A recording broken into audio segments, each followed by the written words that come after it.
ikusi genuen utxune bat zeola Afrikan batez ere, eta guk aukeratu genuen Etiopia, Etiopian Angelo Larana paisa txuria, iruditzaigun egiten naizen lana egokia zala, eta hemendikan laguntzerik bagen eukela, ez?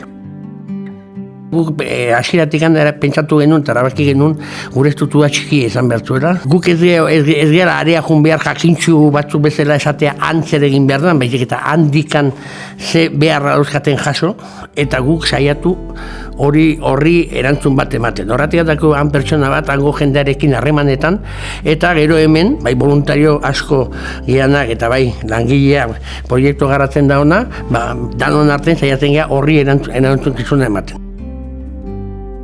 Daukeu proiektu ezberdinak, odontologo batzuekin, han montatu genuen klinika txiki bat. Gero dago, hitzarmen bat sinatuta Hospital de Donosti eta hango Haider Hospitala Mekelen. Guditzen dioguna da, transferentzia de conocimientos, behar du zubi bat irikita bi alden artetikan.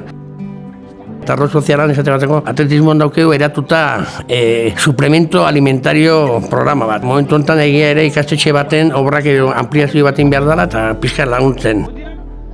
Gero, hirugarrengo atal importante izango litzake ura. Saiatzen geha, presak eta egiten, ura kanalizazioak egiten. Momentu honetan, zenbait lekutan, lortu degula, 500 famili, bi kosetxa lortzea urten. Ez da dirua irabaztea, bizitzea. Aplikazio praktikoa dauzkaten gauzat dira, eta aplikazio praktika horiek bizitza hobetzea emategu, hauzi behar dela ere, eta ez dutela beti egon behar gure menpeta gure beharren zai. Nik uste gauza izan behar dutela bereiek, eta nik uste gero eta gehiago direla, bere bizitza eta bere mundua aurreatzeko. Eta hori hemen egin behar deun zerbait dela, ez da. Jendeari kontzientzatzen saiatzea gure ardura dela, ez dela gobernuen ardura.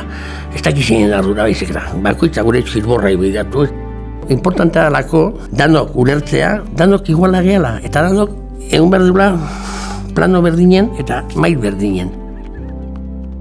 Baina eskertza erekin batea aldatzeko gogoak. Eta nik uste hori da importantea. Han nabaritzen dela jendea aldatzeko gogoa dauzkala, eta nik uste neurri txiki baten gure laguntzari esker dela.